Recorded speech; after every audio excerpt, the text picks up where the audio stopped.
Coach Baba, merci Non, d'être mais venu, hein. Bienvenue dans See You in the Ring. merci à toi, c'est un honneur. Merci de me recevoir. Merci beaucoup d'être venu déjà et ça me touche beaucoup parce que c'est le premier épisode que je fais avec un coach Ouais, ah bah, tu vois, encore plus honoré. et pas des moindres. Mais tu vis le sport sous trois angles au final. En tant que coach, Ouais, au Top Nobla, ouais. en tant que commentateur chez RMC Sport et en tant qu'ancien combattant et aujourd'hui passionné en soi aussi de tous les jours. Ouais. Parmi les trois facettes, laquelle te procure le plus d'adrénaline? Bah, c'est la passion. En fait, le lien entre toutes ces casquettes, c'est la passion. Je suis un passionné depuis toujours, depuis très longtemps maintenant. Et c'est cette passion qui permet de pousser à aller chercher d'autres choses, à aller chercher une casquette de coach, une casquette de commentateur, de consultant, et encore plein d'autres choses que je fais et que je voudrais faire. Mais c'est vrai que l'adrénaline, elle me vient de là. Elle me vient de la passion et de ce que et des possibilités. Des possibilités, des choses qu'on peut accomplir. J'ai l'impression, moi, que j'en ai fait pas mal, mais qu'il reste encore plein de choses à faire. Ok. Quand tu dis des choses, tu veux dire que c'est la passion qui te pousse à être coach, qui te pousse à être commentateur et à prendre du plaisir dans ce que tu fais au quotidien, quoi. Ouais, bien sûr, c'est un moteur. J'ai été frustré pendant beaucoup d'années par rapport à mon parcours. Et, euh, et aujourd'hui, cette passion, le fait de pouvoir vivre de cette passion, c'est un moteur extrêmement puissant, ouais, c'est clair. Mais ça a toujours été un moteur puissant dans ma vie, la passion. Sauf qu'avant, c'était du bénévolat ou c'était un peu mis de côté parce qu'il fallait aussi vivre, il fallait aussi manger. Donc, j'ai pas pu mettre cette passion en avant pendant longtemps. Et maintenant que c'est le cas, ben, je me rends compte à quel point c'était puissant. Et la passion pour les sports de combat était venue à quel âge? C'était quoi ton premier souvenir sur un ring? Bah écoute, moi je suis génération années 80, je suis né en 1984. D'accord. J'ai des souvenirs très lointains de films d'arts martiaux. Maintenant, moi, mon père, il nous a tous mis au judo. Le premier sport qu'on a tous fait, c'est du judo. Donc moi, j'ai fait du judo à Déjà à partir de l'époque, 5 c'était ans. ça. Ouais. Là, c'était le judo. Tu sais, dans ce pays, le judo, c'est partout. Dans toutes les écoles maternelles, primaires, dans n'importe quelle ville, tu vas trouver du judo. Et nous, on avait du judo juste en bas. Et mon père, pour lui, le sport, c'est très important. Donc, il nous a tous mis au judo avec des fortunes diverses. On est quatre. Moi, j'ai accroché d'entrée. Donc, j'ai commencé à 5 ans et j'en ai fait jusque 13. Donc, la première passion, elle vient de là, parce que je découvre l'opposition et l'adrénaline qu'elle procure. J'aime beaucoup ça. Et ensuite, bah, tu brodes autour et tu as les cassettes de Bruce Lee qui arrivent, les films. Donc, c'est à la fois le fait d'avoir commencé un art martial vite et aussi toute la pop culture. Donc, Bruce Lee, Van Damme, tout ce qui va avec. Et, et de regarder beaucoup, de consommer beaucoup de contenu par rapport aux arts martiaux. Ok. Et par la suite, la boxe pied-point? Ouais, la boxe Directement, ou pied-point. c'est venu Alors, un peu plus tard? c'est particulier parce que j'étais plutôt pas mal dans le judo, j'étais bien.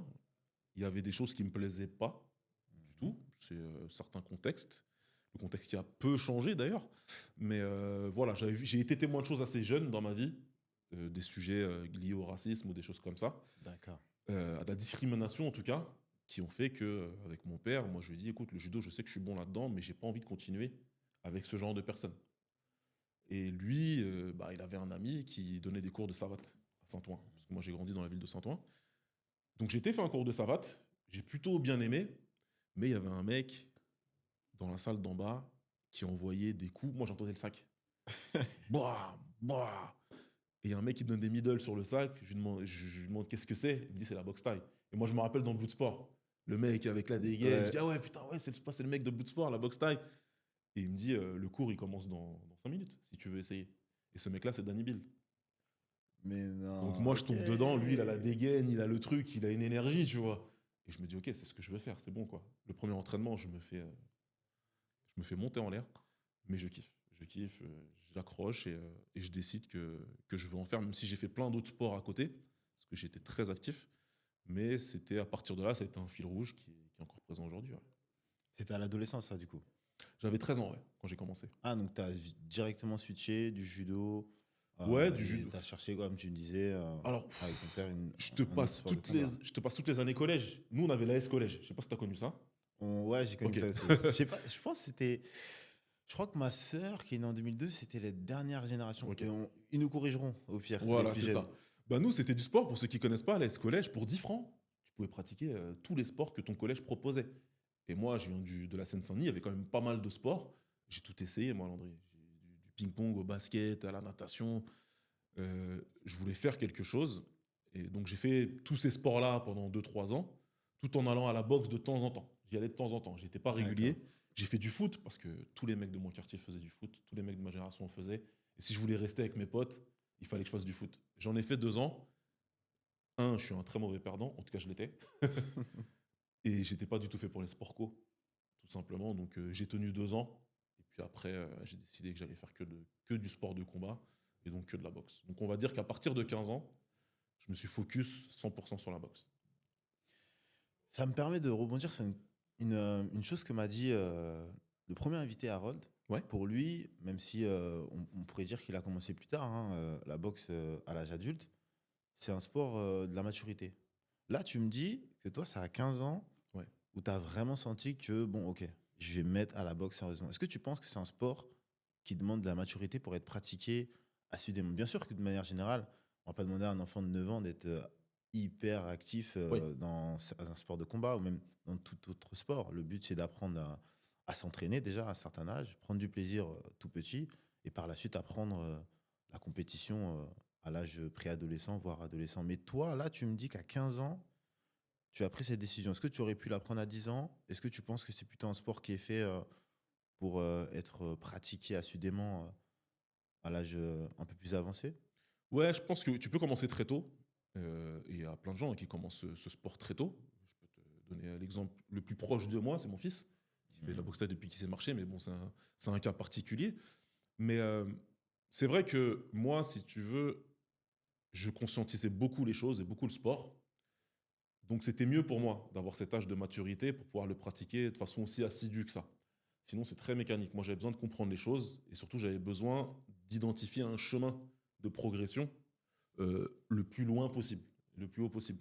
Donc c'est vrai que pour mon cas personnel, c'était important d'être mature.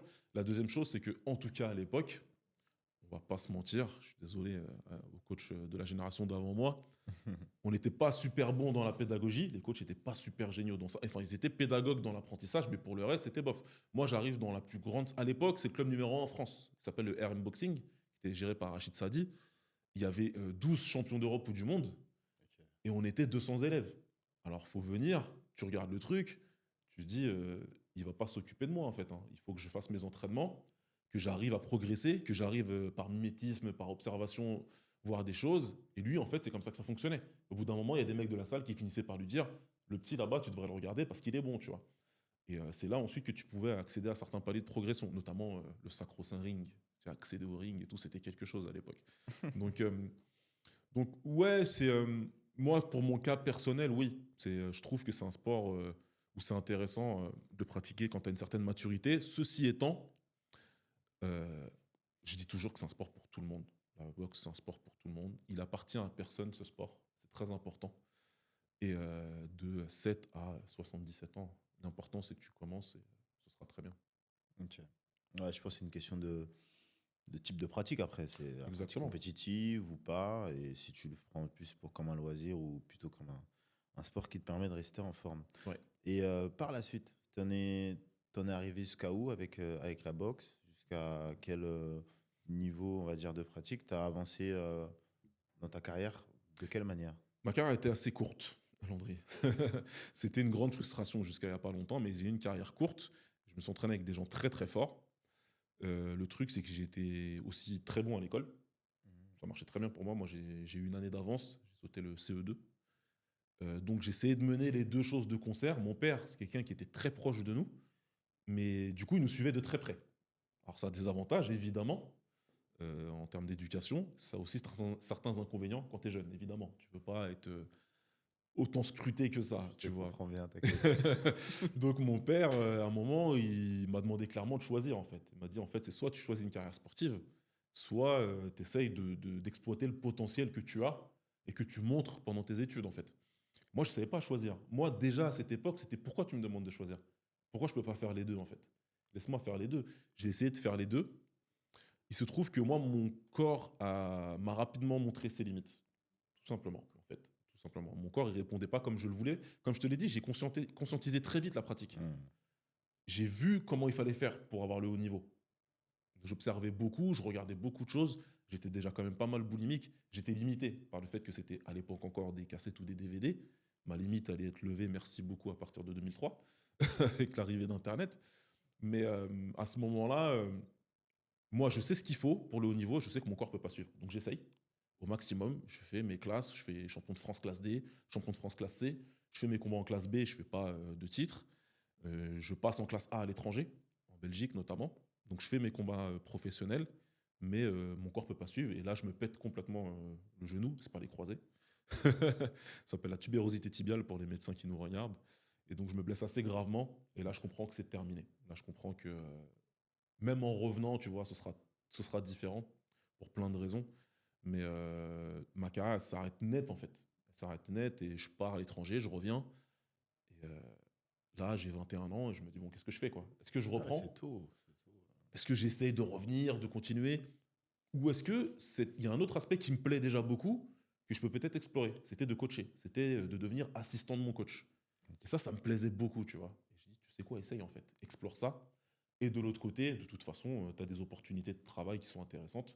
Prends-les et puis on verra. Donc j'ai signé mon CDI chez Total et je suis devenu assistant coach. Les études dont tu parlais, c'était dans quel domaine? Je parle de Total, mais du coup, ça m'intéresse. Alors, ce qu'il faut savoir, Landry, c'est que j'étais bon à l'école, mais je détestais l'école. On est deux. Donc, en tout cas, je trouve, à titre personnel, que l'école s'adapte très peu au profil. Tu dois t'adapter ou mourir, en fait. C'est un peu ça. Moi, j'ai choisi de mourir. J'ai dit, je veux pas, j'arrive pas. C'est pas quelque chose qui m'intéresse. Donc, moi, j'ai choisi la voie la plus simple pour finir mes études, pour contenter mon père. Il y a un fil rouge de ma vie, c'est est-ce que mon père va être satisfait? C'est comme ça. Moi, je l'admets volontiers, en tout cas. Et lui, c'était, tu peux pas finir sur le bac. Moi, je voulais arrêter après le bac. Ok. D'ailleurs, j'ai pris le bac le plus facile parce que je voulais arrêter vite. J'ai pris le bac STT en me disant c'est facile pour moi, je me prends même pas la tête, je l'ai et basta. Sauf que j'avais 17 ans, mon père il m'a dit c'est soit tu continues, soit tu pars de chez moi. J'ai évidemment continué. Ouais. En cherchant rapidement, j'ai trouvé un BTS. Ma cousine m'a conseillé de faire un BTS transport logistique parce qu'elle connaissait mes qualités. Elle m'a dit pour toi, ça va être les doigts dans le nez normalement. Et en plus, tu pourras travailler rapidement. Moi, c'était les deux critères. Donc, j'ai fait un BTS transport logistique que j'ai eu. Et à partir de là, très rapidement, parce que même pas un an après, je signe en CDI chez Total, ouais, pour donc travailler dans la logistique. Et ça a Ok. duré, ça devait durer un an, et ça a duré 17 ans. 17 ans. Et en parallèle, donc, tu as commencé à te former sur la partie coaching. Ouais, c'est ça. J'ai commencé à assister mon coach. Il m'amenait dans les coins, il m'amenait en voyage, donc j'ai pu assister des grands champions. Être là, comme on dit, tenir la serviette. Tu commences par là, tenir le seau, et puis de petit à petit, tu progresses, puis on commence à te laisser organiser un peu plus, on commence à laisser part à l'organisation des préparations, des entraînements. Comme moi, ils savaient que j'étais quelqu'un qui consommait énormément de contenu, de combat, ben, on me demandait d'observer en fait les adversaires, de regarder, de venir avec une stratégie. C'est quelque chose qui m'a beaucoup, beaucoup plu. Donc j'étais dans une équipe qui fonctionnait très bien comme ça. Ouais. C'était quel club? Le RM Boxing, Ça se trouve c'était à à Saint-Ouen. Saint-Ouen. C'est à Ok. Saint-Ouen. Donc c'est un club qui a vu Danny Bill notamment passer, des Moussa Konaté, enfin, il y a tellement de champions que...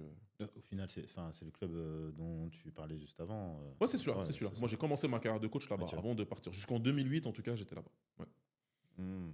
Ok, après, tu as eu un départ de ce club ou même de la région de manière générale? Non, non, je suis Pourquoi? parti de ce club.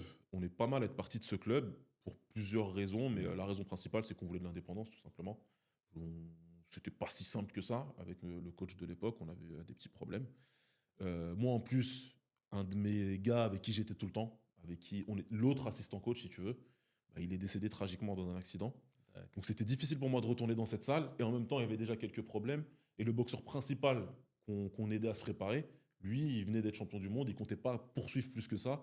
Donc il y a eu plein de choses qui se sont arrêtées d'un coup. Et je me suis dit, autant. Donc j'ai quand même arrêté. J'ai quand même arrêté pas mal de temps. Pendant un an, j'ai pris du recul par rapport à tout ça. Et puis quand je suis revenu, je ne me voyais pas revenir dans cette salle. Donc mes potes de ce club-là avaient ouvert une salle. Ça s'appelle le Best Friends. D'accord. Gym des meilleurs amis, tout simplement, parce que très bonne relation entre nous. Et je décide que je retourne là-bas, parce que je veux quelque chose de simple, quoi, en fait. Ok, super. Et aujourd'hui, bah, ce qui fait qu'on se connaît Ouais, bien, c'est que tu es coach ouais, au Temple Noblard. Euh, la particularité, hein, c'est souvent, on parle du type de population qui peut fréquenter les salles de boxe. ouais. Ce qui est intéressant au Temple, on se rend compte que ça mélange peut-être on va dire, un type de population qu'on n'aurait pas eu l'occasion de croiser dans l'ancien club Absolument. dans lequel tu t'entraînais, ou même le mien à Fontenay-aux-Roses. Et encore, hein, nous, on arrive quand même aussi, et je pense que c'est devenu global, hein, dans tous les endroits maintenant, la boxe attire un plus grand nombre. Ouais, bien sûr. Ouais. Qu'est-ce qui, toi, te marque le plus, ou même, je dirais, peut-être te plaît le plus dans tes coachings au Temple Nobla? La chose numéro un, alors de loin, c'est c'est le nombre de personnes dans ton cours. Moi, je parle beaucoup parce que je suis très passionné par ce que je fais. Donc forcément, j'ai beaucoup de choses à raconter. J'ai pas, en termes de transmission, j'ai pas juste de la technique à transmettre. J'ai beaucoup d'autres choses aussi. J'essaie de transmettre des pans d'histoire, de pourquoi on utilise telle technique. J'essaie d'expliquer un petit peu pour vraiment intéresser les élèves. Donc c'est vrai que parler à seulement 10 personnes sur un sac ou parler à seulement 8 personnes dans un cours de ring, c'est très très très adapté à ma manière à moi d'enseigner. Tu vois. Donc c'est hyper plaisant. C'est hyper plaisant pour eux, pour les membres, je pense. Mhm. Enfin, c'est pas je pense, c'est même je suis sûr. Et c'est hyper plaisant pour nous. Je dis pas que j'aime pas le monde associatif. Je suis toujours dans le monde associatif et j'entraîne toujours dans le monde associatif. C'est différent, mais c'est vrai que c'est agréable. Autant que c'est agréable de pouvoir enseigner dans ces conditions-là. Et puis, pour être complet là-dessus, Landry, la vérité, c'est que j'ai beaucoup hésité à postuler. Au début, j'étais pas. Pour les raisons que tu as citées tout à l'heure, tu Mhm. vois. Mhm. Je savais que c'était une population complètement différente. Et on a tous des préjugés. On a tous des préjugés. Donc, moi, j'étais dans le préjugé que ce serait peut-être compliqué d'enseigner à des personnes qui sont peut-être pas en position euh, d'élève. Parce que c'est des gens qui sont tellement habitués à manager, à diriger, que je ne savais pas si j'allais trouver une Mhm. population de personnes qui étaient capables de se mettre dans la peau de l'élève réellement. Alors qu'en fin de compte, bien sûr que oui. Ouais. Bien sûr que oui, tu vois. Donc, moi, c'est mes amis qui étaient déjà là-bas, notamment Simon Bakouo ou Johan Bruckner, qui m'ont dit, écoute, il faut que tu viennes. Pour toi, ça va être top. On leur passe le bonjour d'ailleurs. On va passer À un grand bonjour. Simon, à Johan. Et du coup, bah, j'ai dit, ok, je postule. J'ai discuté avec Jérémy, ça s'est très bien passé. Et j'ai bien aimé le discours que m'a tenu Jérémy en plus. Euh, Parce que le discours se rejoignait ce que je t'ai dit en début d'épisode. La boxe, elle appartient à tout le monde. Et moi, j'aime beaucoup ce discours. Mm. À partir du moment où il m'a dit ça, moi, ça m'a vendu. J'ai dit, ok, c'est bon. Je veux essayer en tout cas de le faire. Et voilà. Encore une fois, une histoire de je suis là pour 2, 3 mois, histoire de. Au final, Ça va faire 2 ans bientôt. ouais, c'est magnifique. Ouais, tu vois. C'est magnifique, c'est magnifique. Mais il y a une facette qu'on n'a pas explorée pour l'instant. Ouais. Celle de ton rôle en tant que commentateur Ouais. chez RMC. Comment Ouais. c'est venu? Après, tu m'as laissé une brèche juste avant. Tu Ouais. m'as dit que tu étais quelqu'un qui analysait beaucoup, Ouais. qui regardait beaucoup. Ouais. Déjà même, si je comprends bien, dans ton enfance, adolescence, tu regardais au niveau, tu m'as dit, de la pop culture, Ouais. des films de Bruce Lee, de Van Damme, peut-être Jet Li aussi. Jackie Chan. Tous, sans Moi, exception. j'étais team Jet Li pour moi, Jet il était le Li, fort. Donnie Yen, Jackie Chan évidemment. Enfin, toute cette cinématographie, je l'ai, ouais. Je l'ai beaucoup regardé, ouais. Ouais. Est-ce que c'est ça qui t'a... Qu'est-ce qui t'a poussé à devenir commentateur? Ou quel est l'événement qui t'a amené à te positionner sur ce rôle? Alors, je vais essayer de faire pas trop long. Mais il y a une phrase qui résonne toujours en moi, c'est que la chance, c'est l'opportunité qui rencontre la préparation. Et c'est très important dans mon histoire personnelle. Euh, oui, effectivement, très rapidement, j'ai consommé le plus de ce que je pouvais en termes de combat, tout ce qu'il y avait autour du combat. Ensuite, Internet arrive. Et pour ma génération, moi, c'est génial. J'ai 19 ans, Internet, tu es à la maison, tu as accès à des combats. Et surtout, Landry, tu as accès à des forums. Des forums où tu peux parler boxe avec des mecs qui sont aussi passionnés que toi. Parce que moi, j'ai 2 frères et une sœur, ils ne sont pas passionnés par la boxe. Je parlais tout seul chez moi. Et mes potes non plus, en fait. Mes Ok. potes proches, tous des footeux. Ouais. Donc toi, tu es tout seul dans ta passion extrême, en fait. C'est frustrant. Sachant que moi, je suis un boulimique de l'info. J'ai besoin d'emmagasiner beaucoup d'informations. C'est comme ça. Et donc là, je trouve enfin une plateforme où je peux parler, débattre et tout. Donc je passe le plus clair de mes journées, Landry. Mes journées de bureau au travail, c'était 1 heure de travail pour eux. Et c'était 6 heures de forum. Il faut que je discute. Tout ça évolue grandement. Euh, J'étais dans un très gros forum international. Il faut savoir que si aujourd'hui je suis bilingue en anglais, c'est comme ça que je l'ai appris. Certes, j'ai beaucoup été aux States, mais c'est surtout parler sur Internet avec des Américains, des Danois, c'est ça qui m'a appris à parler l'anglais réellement en plus, tu vois. Donc, on avait un énorme forum international qui est mort d'un coup. On s'est tous retrouvés comme ça, Attends, on n'a plus de plateforme. c'était quoi le nom? Il s'appelait K1 Fans. Ok. On était 25 000 dessus. C'était incroyable. Et tout était divisé en sections. Tu avais le pied-point, tu avais l'anglaise, tu avais le MMA, tout ça. Donc toi, tu allais partout, tu vois. Et ça se retrouve aujourd'hui dans ce que je fais, tu vois, puisque je parle de tout. Et donc là, on ne sait pas quoi faire. Il y en a un qui dit, bon, on va aller sur Twitter. Bon, ok. On va sur Twitter, on parle un peu, c'est complètement différent, mais on arrive quand même. Et là, je trouve un fou comme moi, qui s'appelle Lucas Bourdon, qui habite à Lille, comme moi, un fou. Les sumo, il regarde, le judo, il regarde, les combats, il regarde, l'anglaise, il regarde. Tout. S'il y a 2 mecs dans une surface, il regarde. Il est comme moi. Ok. C'est génial. On discute beaucoup entre nous et puis on décide de faire un podcast. Il s'appelle Au bord du ring. On le lance, on fait 0 pub. Parce que c'est presque une thérapie. On veut juste discuter, nous, en fait. Tu vois. Et il y a des gens qui nous disent enregistrer. Donc on le fait, on lance, on a une audience d'environ 1000 personnes par épisode à peu près. Souvent un peu moins, mais ça nous va très bien. Tu vois. J'en parle même pas à mes proches que je fais un podcast. Tu vois. Et puis comment il m'est arrivé des choses dans ma vie personnelle, ça a été une très bonne thérapie aussi. Tu vois. Donc ça a été très bien pour moi. Et si tu veux, jusqu'à 2021, qui correspond au moment où je vais partir de Total, en plus, ben, je me rends compte que dans mes auditeurs de ce podcast-là, il y a un mec d'RMC qui s'appelle Alexandre Herbinet, qui échange beaucoup avec nous, qui dit qu'il aime bien ce qu'on fait, qu'il aime bien le podcast, et qui me demande si ça me dirait, vu qu'ils ont lancé le leur, de passer une fois dans ce podcast-là. Bah écoute, ouais, bien sûr. Attends. Puis j'y vais une fois, 2 fois, et quand je quitte, je fais mon année, moi, où je passe mon DEGEPS, et à la fin de cette année, je me retrouve là, je rentre au temple, du coup, pour donner des cours, Mhm. et à la fin de cet été-là, là, il me contacte pour me dire, écoute, il y a une place pour toi de façon permanente. Tu peux devenir consultant permanent pour le RMC Fighter Club. Donc moi, c'est une consécration, je le vis comme tel. Donc c'est parti, quoi. Depuis septembre 2023, je suis consultant pour le RMC Fighter Club de base. C'est ce que je fais. Puis ensuite, ils achètent les droits du One Championship. Ils ont besoin d'un commentateur pour la boxe taille. Hello, je suis là. Bon endroit, bon moment. Puis ensuite, je commence aussi à commenter du MMA et faire d'autres émissions. Donc là, je viens de commenter un combat de Mohamed Ali. Je crois que je peux arrêter demain. C'est bon. J'ai vu. Moi, J'ai vu le post. Magnifique. Je crois que c'est quand même pas mal. Donc, je continue à apprendre des choses. Il se passe de plus en plus de choses. Comme tu le sais, il se passe quelque chose avec le MMA en France. Donc voilà, c'est un peu la genèse de comment j'en suis arrivé à travailler pour RMC. Ouais. Ok. Est-ce que ton analyse des combats, euh, même du sport de manière générale, a changé depuis que tu es derrière le micro, Alors, contrairement à quand tu étais au bord du ring ou dans le ring, par exemple? non, je crois pas. Je crois pas. Le changement, il s'est opéré il y a bien longtemps déjà. Quand tu passes de combattant à coach, c'est très différent comme approche, Mhm. évidemment. Non, depuis, non, parce que j'ai quand même pas mal de recul. J'ai quand même beaucoup d'expérience maintenant. Ça fait plus de 20 ans que je suis dans le milieu. Donc, c'est un milieu que je connais très, très bien. Donc, non, j'ai pas spécialement changé de regard.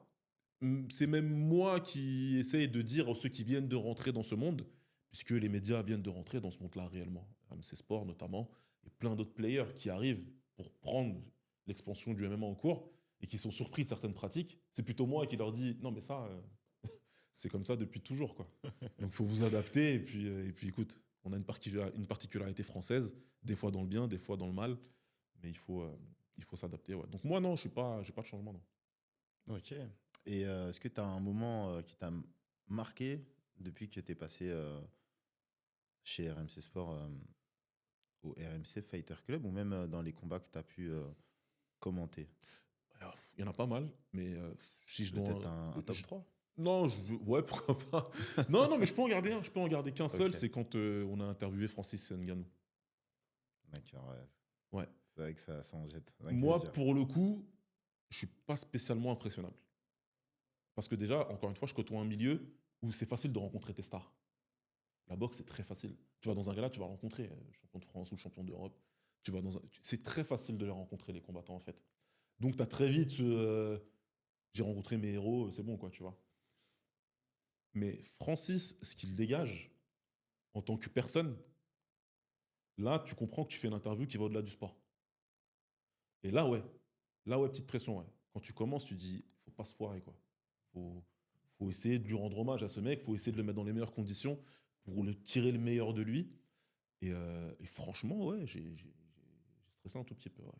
Donc ça m'a beaucoup impressionné et j'ai vraiment kiffé le faire. Il y avait un... C'était... Enfin, parce que même dans, Dans l'interview, il y a des choses qui t'ont marqué, si tu te rappelles ou Bien pas? sûr, bien sûr. Bah, tu sais, Francis, il a une vie incroyable, tout le monde le sait maintenant. Vraiment, passer de migrant à SDF en France, à combattant de MMA, puis star international du MMA, puis de la boxe. Malheureusement, il a eu beaucoup d'obstacles. Le plus récent, c'est le pire qui puisse arriver, c'est de perdre un enfant. Et tout le monde, si tu veux, l'avait déjà interviewé par rapport à ça. Et donc, avec mon collègue Alex Herbinet, on se disait, on va essayer de ne pas en parler, quoi, tu vois. Parce qu'en vrai, moi déjà, rien que d'y penser, c'était compliqué. J'ai 2 enfants, c'est assez difficile d'y penser. Et puis, on se disait qu'on pouvait l'emmener sur autre chose, tu vois. Mais bon, au fil des questions, forcément, tu grattes un peu ce sujet, même si tu rentres pas complètement dedans.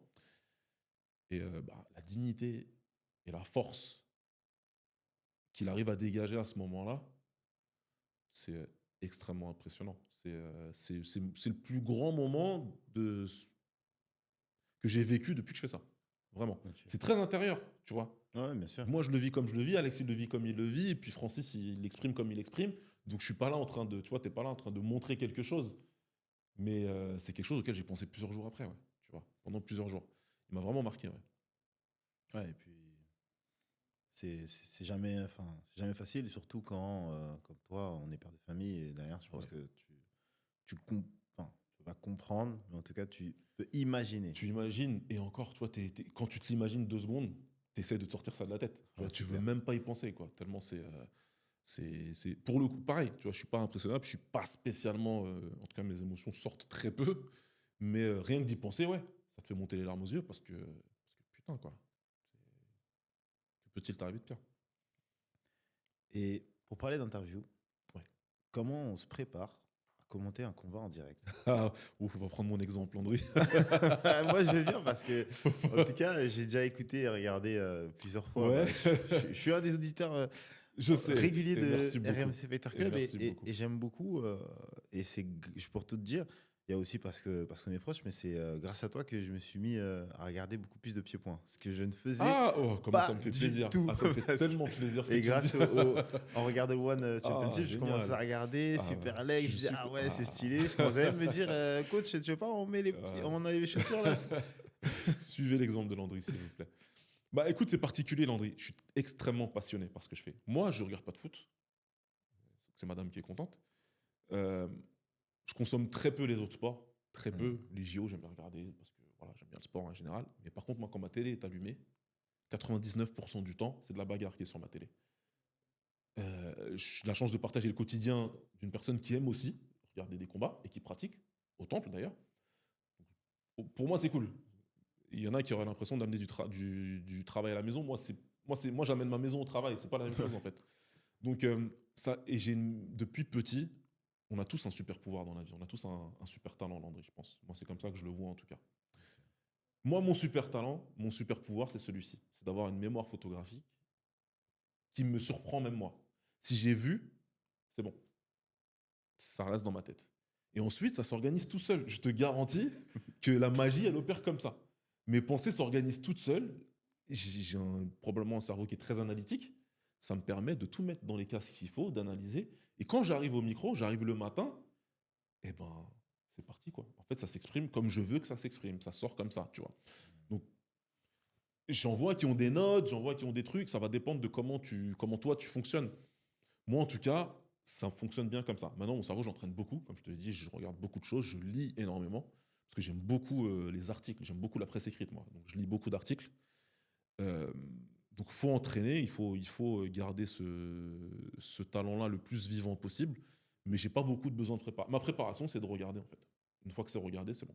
C'est enregistré. Donc en soi, tu vas regarder le combat que tu dois analyser et Ouais. derrière, tu sais déjà quel mot, on va dire quel sujet tu vas aborder autour de Voilà, cet c'est ça. événement. C'est ça, mais comme il y a un combat, je le saurais déjà, donc j'aurais déjà fait un travail préparatoire. C'est-à-dire que j'aurais été regarder des combats des deux gars, même si il y a de fortes chances que je connaisse déjà les deux gars, mais bon, je vais aller me replonger un petit peu dans des combats, produire une analyse, parce que souvent on fait de l'analyse d'avant-combat. Une fois que tu as produit cette analyse, tu as déjà fait beaucoup en fait. Le combat, faut qu'il se déroule, mais tu as déjà établi un petit peu les forces en présence et un scénario probable. Tu vois. Et c'est vrai que souvent ce scénario se déroule. Mais heureusement, c'est la boxe. On est très content quand ça se déroule différemment. Ça fait que quand tu es en post-fight derrière, tout le travail a déjà été fait en amont, si tu veux. Donc, il ne te reste plus qu'à analyser ce qui s'est réellement passé dans le combat. Et là, le but, c'est d'apporter quelque chose au public. C'est pas de dire, alors là, tu vois, Beterbiev, il a mis une droite et le gars, il est tombé. Aucun intérêt.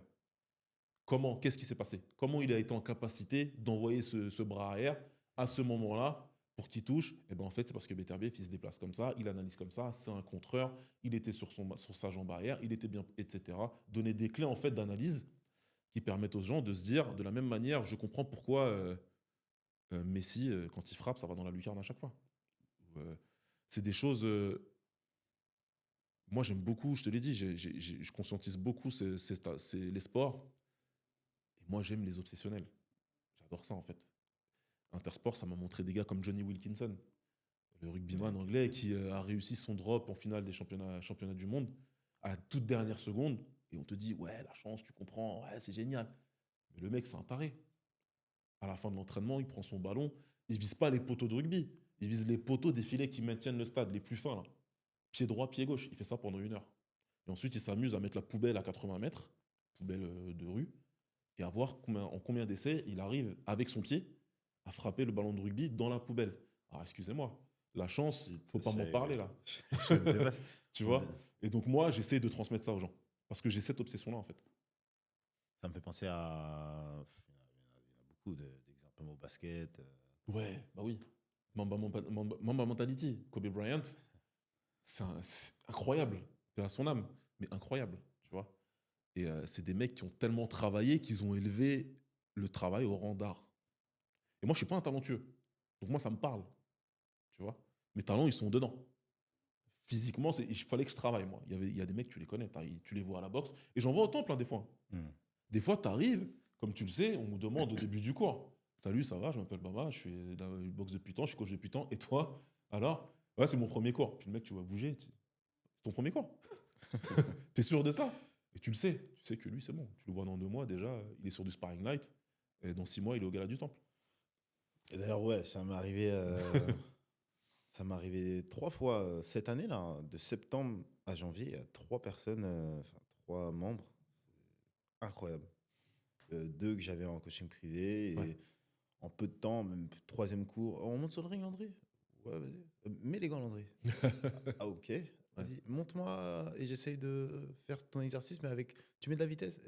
Mais ça fait trop court. Non, mais vas-y. Ouais, Et la c'est personne, fort. elle se débrouille. Ouais. Et là, tu te dis, Ouais. ah, ok. Ouais, c'est des gens il y a des gens qui sont faits pour ça, comme je te l'ai dit, hein. Chacun ses pouvoirs magiques. Ouais. Il n'y a rien que je souhaite aux gens de mieux que de trouver quel est leur pouvoir magique. Pour pouvoir l'exploiter au maximum. Tu penses que.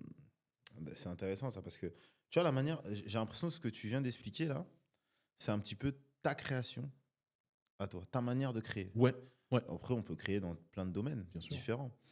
Euh, et j'ai l'impression que c'est aussi venu par un historique de choses que tu as regardées, que tu as vécues dans ton Ouais. enfance. Tu parlais, tu regardais beaucoup, beaucoup, beaucoup de contenu autour des sports de combat.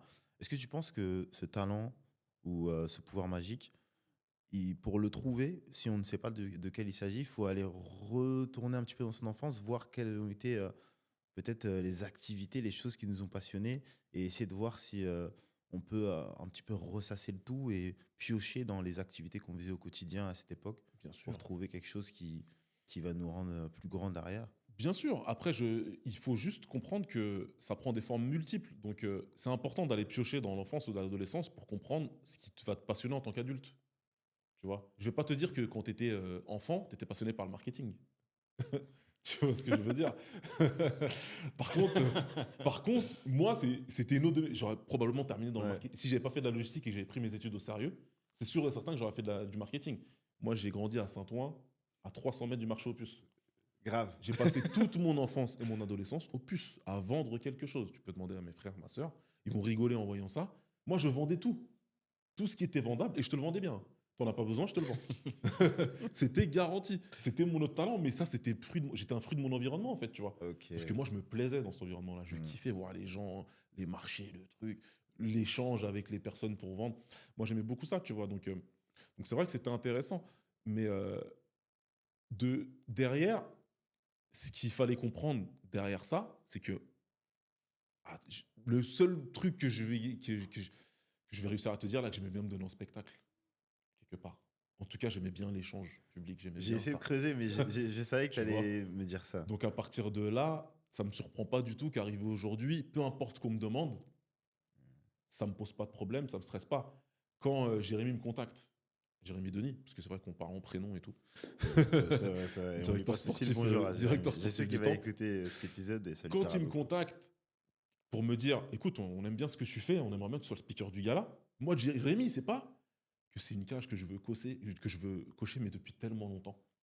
Mais ça fait tellement longtemps, Landry, que je me vois avec un micro en train de crier le nom des. Mais je l'ai fait sous ma douche et tout, tu vois. Donc moi, quand je reçois le message, je dis putain, yes, génial, quoi, tu vois. Et je sais pas si je leur ai demandé à le faire. Parce que ils avaient, je venais d'arriver, je savais pas encore vraiment comment ça fonctionnait, etc. Mais dans ma tête, je me disais, à un moment, je discuterai de ça avec lui, juste pour me positionner si jamais il a besoin. Moi, je savais pas que de son côté à lui, ils étaient déjà en train de faire, en train de se dire, en vrai, il y a un mec Ça qui est peut être pas mal, tu vois. intéressant. Donc on s'est rencontrés au milieu, on a fait le truc, mais comment j'ai kiffé. Là, j'avais l'impression que j'ai réalisé un rêve. C'est des choses qui arrivent pas tout le temps, tu vois. Et là, j'avais cette impression-là. Quand je commence, je le fais, je me dis, putain, génial, je suis en train de réaliser, je suis en train de faire un truc que j'ai toujours voulu faire là. Et ça me ramène à l'enfance, encore une fois. De faire le fou devant mes frères et ma soeur et mes parents, d'aller vendre des trucs, de boxer. Parce que boxer, c'est proposer une représentation. Tu l'as vécu comme moi. Tu rentres dans le ring, tu te rends compte qu'il y a des gens dans les gradins, tu dis aïe. Et tu as deux réactions possibles, hein. Soit tu plonges, Ça soit au t'avance. contraire, ça te gonfle la poitrine et tu es content et tu veux montrer aux gens ton niveau. Moi, j'étais plus dans la deuxième catégorie. Donc ouais, il faut aller taper dans ce qui est plus profond. Ton génie, il se cache là-dedans, dans ce qui te passionnait quand tu te construisais, en fait, en espérant qu'on t'a laissé te construire. Moi, mes parents et surtout mon père, euh, c'était quelqu'un d'assez malin, de très malin, très intelligent, qui a vite su nous mettre sur des voies de liberté, même si la liberté est très relative. Mais lui, ce qu'il voulait qu'on comprenne, c'est qu'il faut essayer de trouver le plus possible les choses qui vont te rendre libre. Tu vois. Et c'était presque de la déception, tu vois, de voir signer un CDI comme ça dans un grand groupe. Pour lui, c'était C'est ok. cool, c'est bien, Ouais. mais Après. en fait, c'est pas toi. Tu vois. Ce que je fais aujourd'hui, quand je le vois, Ouais, j'ai ok, demandé. je comprends. Qu'ils prennent une photo de sa télé parce que je suis en train d'être en plateau pour le KSW et qu'ils me l'envoient sur WhatsApp, on n'a pas besoin de parler.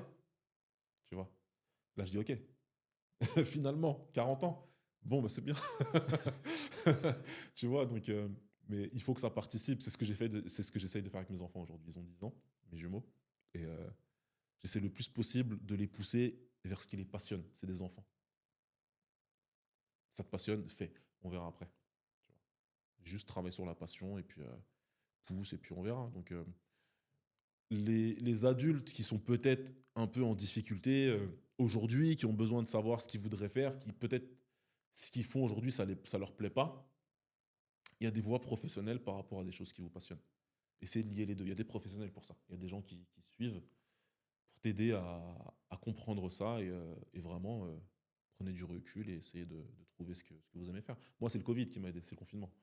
Ouais, Heureusement. et je pense qu'il a à la fois fait du mal et parfois Ouais, malencontreusement et par la suite fait du bien ouais, aussi à d'autres personnes. ouais. Mais en parlant du Covid, tu me permets de faire un pont. Pendant le Covid, il Ouais. y a une organisation qui a fait beaucoup de bruit. La seule organisation à avoir fait un événement sportif en plein confinement. Ouais, Je parle de l'UFC. ouais. En janvier 2020, si je ne me trompe pas, c'est aussi en France la légalisation du MMA. C'est ça, absolument. Et donc quelques mois avant le Covid. Donc tout se joint à ma question. En France, le MMA, il explose. Ouais. Et on commence même à. J'entends. Si je suis pas sûr, mais c'est peut-être toi qui l'as dit. Mhm. Là, ça se trouve, je te prends une ref, c'est toi qui l'as dit. Et je pense que j'ai entendu dire en tout cas que c'est potentiellement le futur deuxième sport national derrière le football. Ouais, ça c'est moi. Voilà, merci. Tu Ça c'est vois, moi qui l'ai dit. comme Ouais. quoi je t'écoute, frérot. Tu vois. Ouais. Et est-ce que tu crois vraiment à cela, pour le coup, vu que c'est toi qui l'avais énoncé? Et Ouais. qu'est-ce qui manque au MMA pour devenir le deuxième sport national derrière le football? Alors, ta première question, c'est oui, j'y crois à 100%. L'élan populaire le montre. Toutes les couches de la société regardent du MMA. Tout le monde. Le seul autre sport qui répond aux mêmes critères, c'est le foot, aujourd'hui. Tu vas à un gala, un event de n'importe... Surtout l'UFC, mais de n'importe quel event, tu vas trouver des chefs d'entreprise, des cadres sup, des ouvriers, des employés, des politiques. Il y a tout. Il y a tout le monde, en fait. Tout l'écosystème français se retrouve à un gala de MMA. Ça le faisait avant avec la boxe anglaise, mais on n'a jamais atteint ce niveau de popularité. Je suis désolé. Que ce soit l'anglaise ou le pied-point. Pourtant, on avait 30 ans d'avance. Enfin, 30 ans d'avance pour le pied-point, 100 pour l'anglaise. C'est grave. Là, le MMA, en 5 ans, incroyable. Ce qui manque, rien, juste le temps. Il manque rien. Il manque absolument rien. Il manque juste un peu de temps, c'est tout. Pas un Dana White français Non, non, non, non. Tu sais où je veux t'emmener. Alors, il y en a eu, il y en a qui ont essayé. Ils se sont brûlés les ailes, on l'a vu. Hein. Ouais. Non, parce que, et heureusement pour nous, ça marche différemment en France. Les States, justement, on a fait un épisode la semaine dernière en parlant du Ali Act, qui est une loi américaine très importante qui protège les boxeurs face aux promoteurs, qui leur permet de se tailler la part du lion. Quand il y a un event de boxe, un boxeur aux States, il va prendre 60%, le promoteur 40%. L'UFC, c'est 13 à 14% de leurs revenus qui redistribuent aux combattants. Le reste, c'est pour eux, c'est dans leur poche. Parce qu'on est sur un monopsone. Ils ont peut-être un concurrent, et encore, c'est pas vraiment un concurrent, c'est quasiment du monopole. Ils font absolument ce qu'ils veulent. Et en France, c'est un peu plus compliqué que ça. Non, organiquement, c'est en train de se mettre en place. Là, on est face aux premières difficultés et c'est normal. C'est complètement normal. Donc, il y a des choses qui se passent dans le microcosme du MMA, mais en fait, c'est des épiphénomènes par rapport à l'expansion, de toute façon, du MMA. Donc, non, moi, ce que j'avais dit quand le MMA a été légalisé en France, moi, j'avais dit, je m'en fous de l'UFC. On n'a pas besoin de l'UFC en France pour que le MMA grandisse. On a besoin d'une pluralité d'organisateurs. Les combattants sont là. On a toujours été très bons en sport de combat en France. Toujours. C'est pas nouveau. Les combattants sont là, les coachs sont là, les infrastructures sont là. Il fallait des organisations. Tout simplement. Maintenant, on en a. Chaque week-end, tu as un événement de MMA en France. C'est vrai. Partout en France. Nord, sud, est, ouest, on a partout. Il faut juste continuer. Il faut juste continuer. Continuer. Créer de plus en plus de très bons combattants, de jeunes prodiges. Allez, si je devais citer une chose qui va manquer, c'est un champion de la plus grande organisation, évidemment. Il faut qu'on ait un champion de l'UFC. Ça va venir, cette année en 2025. Prédiction? Je peux te donner 3 noms. Ce sera Allez, soit Nassourdine on y va. Imavov, Ok. ce sera soit Manon Fiorot, et c'est la plus probable, ou ce sera Cyril Gane. Parce que les gens l'oublient, Cyril. Mais Cyril est toujours aussi proche de devenir champion de l'UFC. En parlant de Cyril Gane, Ouais. j'ai l'impression, pour reparler de l'essor du MMA, que Cyril Gane, par exemple, a une place médiatique aussi importante qu'un joueur de foot. Ouais. Voire, il pourrait se comparer médiatiquement à quasiment la majorité hors. Hein, Oui, le capitaine. hors top. Hors le capitaine. Spéciaux. Monsieur Kylian, mais Ouais. à part lui, je pense qu'il peut clairement se mettre au même niveau en termes de retour médiatique et on va dire de ce qu'il peut dégager. Je le vois au premier rang dans les Fashion Week, Ouais. etc. Exactement. Ça me permet de parler aussi de Céric Doumbé. Ouais, bah oui. Est-ce que qu'est-ce que les entrepreneurs, qu'est-ce que les personnes pourraient aller, on va dire, piocher chez un gars comme Céric Doumbé ou à l'inverse, parce que j'ai l'impression que c'est un peu l'inverse en termes de communication, chez un gars comme Cyril Gane dans leur manière de communiquer. Je sais pas si tu vois où je veux en venir, Bien mais sûr, je vois très bien où tu veux en venir et je vais te citer 2 qualités qu'ils peuvent aller chercher chez l'un et chez l'autre. Chez Cédric Doumbé, il faut aller absolument prendre son audace. Moi, c'est mon motto. Audace et gratitude. L'audace, elle va t'amener partout.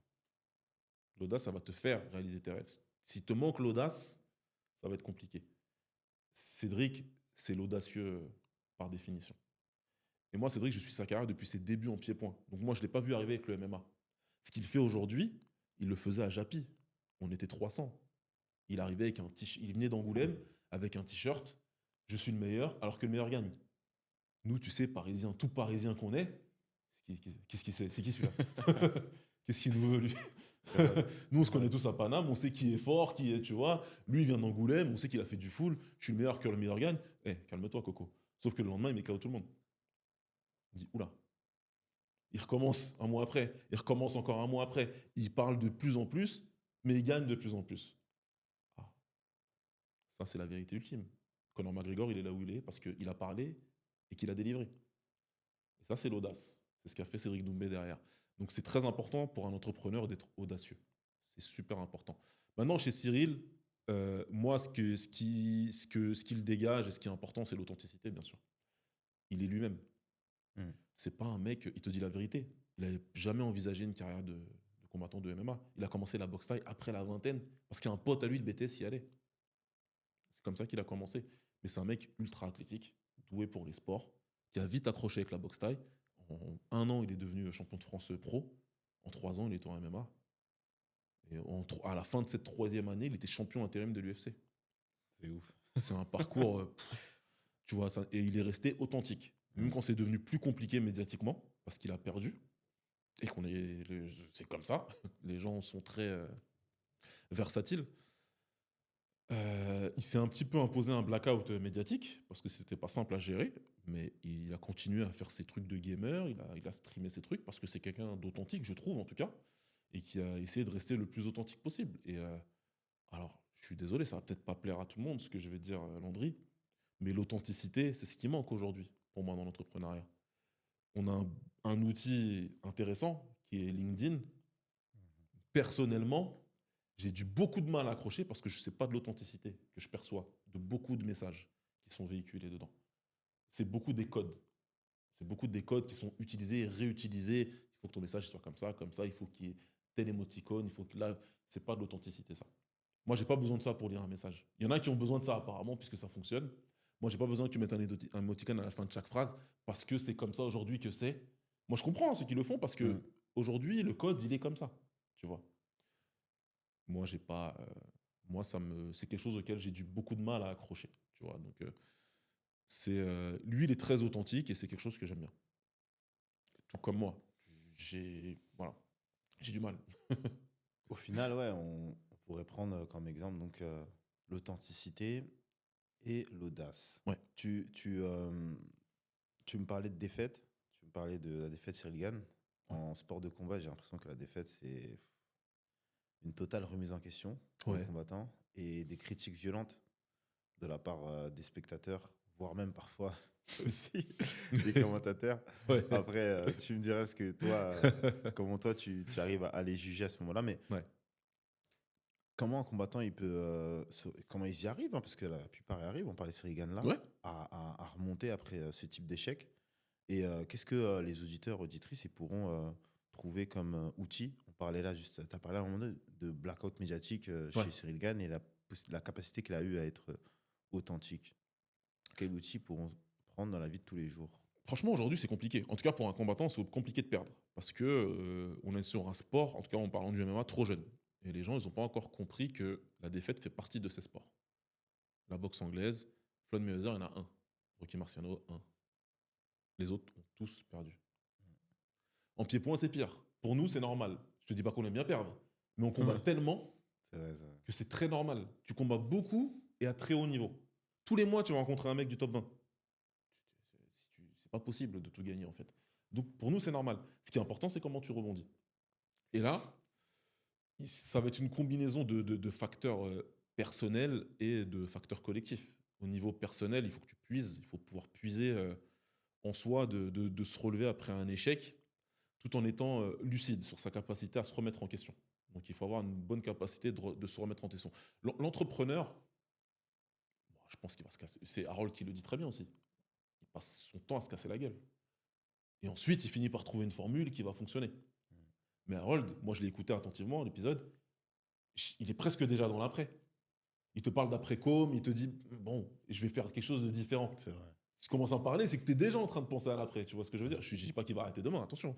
Il fait ce qu'il veut. Simplement, il parle déjà du futur, tu vois, c'est important. Parce qu'il y a le thrill, il y a ce qui vient de construire le chemin. Il est tellement riche en enseignements que tu as envie de refaire un chemin, forcément, tu vois. Et donc, il faut arriver à cet état de conscience pour un combattant, de se dire que la préparation était importante.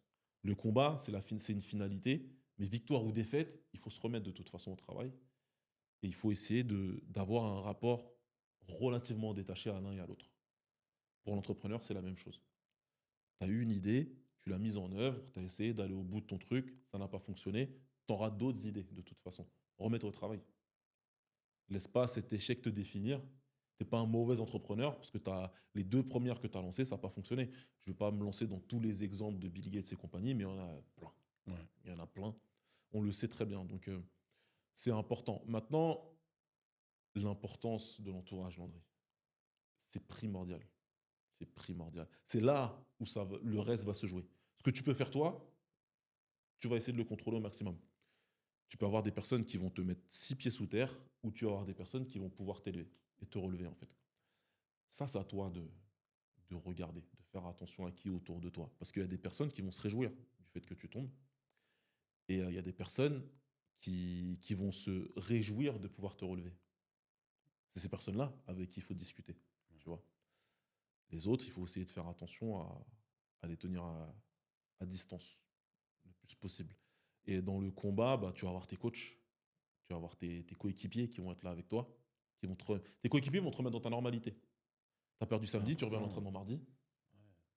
Lui, il s'en fout. Hein. Faut qu'on tourne de toute façon. Grave. Moi, j'ai On une y va, quoi. compète dans 2 semaines. C'est pas mon problème, en fait. Hein. Ah, dommage. Allez, c'est parti, quoi. Les coachs, eux, ils sont là pour gérer. Pour gérer l'après. Voilà, on va te parler, on va discuter. On a vu ce qui allait pas. On a analysé. On va le travailler, t'inquiète pas. C'est les mots que tu dois entendre. L'entrepreneur, il va avoir besoin d'un entourage familial fort. Et il va avoir besoin d'un entourage aussi entrepreneurial, entre guillemets, fort. C'est-à-dire qu'à un moment, c'est vrai qu'il faut s'entourer de personnes qui vont avoir tendance à, à avoir des ambitions similaires, ou en tout cas un mode de pensée similaire. Il ne faut pas que des personnes comme toi, mais il faut avoir des personnes au moins qui savent analyser où tu vas et qui comprennent ce que tu dois faire pour y aller. Ça, c'est très important. Parce que sinon, tu vas être beaucoup freiné. Ouais. Et tu vas rencontrer beaucoup plus de gens qui vont dire mais pourquoi tu fais ça, c'est trop dur. C'est clair. Tu vois, alors qu'il faut arrêter les gens qui te disent toi, tu veux faire ça, alors que tu peux faire ça. Pourquoi tu t'arrêtes? Continue, en fait, tu vois. Va chercher plus loin. Et là, c'est important. Donc, les gens les membres qui viennent au temple, par exemple, je suis persuadé, il y en a, tu les vois au sac. Parce qu'on les voit, nous, évoluer. Peut-être qu'ils se disent qu'on ne les voit pas évoluer. On vous connaît tous, ou quasiment tous. Et on vous voit beaucoup évoluer et t'en vois. T'en vois qui, au départ, ils viennent sur le cours de sac, ils vont ils vont faire différent pour s'assurer de garder de l'énergie, pour s'assurer de, tu vois, je vais pas me donner à fond. Puis tu le vois 2 mois après, qui est en train de se donner à 130%. Parce qu'il a réussi à lâcher les chevaux, tu vois, ou elle. Et je suis persuadé que c'est des choses qu'ils arrivent à emmener. C'est des savoir-être qu'ils arrivent à emmener ensuite derrière dans leur entreprise et ils arrivent à être plus performants. C'est clair. C'est clair. Non, c'est un bon exemple que tu as pris sur les membres et ça me permet, en parlant d'entourage, toi, comment tu arrives à rester déjà affûté en tant que coach et aussi à préparer tes interviews en même temps, à être père de famille. Comment tu arrives à jongler tout ça? Euh, Bah déjà, j'ai toujours été multitâche, premièrement. Tiens. Moi, j'ai besoin d'être tout le temps occupé. C'est pour ça que je fais des mini burn-out et que je disparais pendant 1 mois. Mais il faut que je sois tout le temps occupé. Donc ça m'a jamais fait peur de faire plusieurs choses en même temps.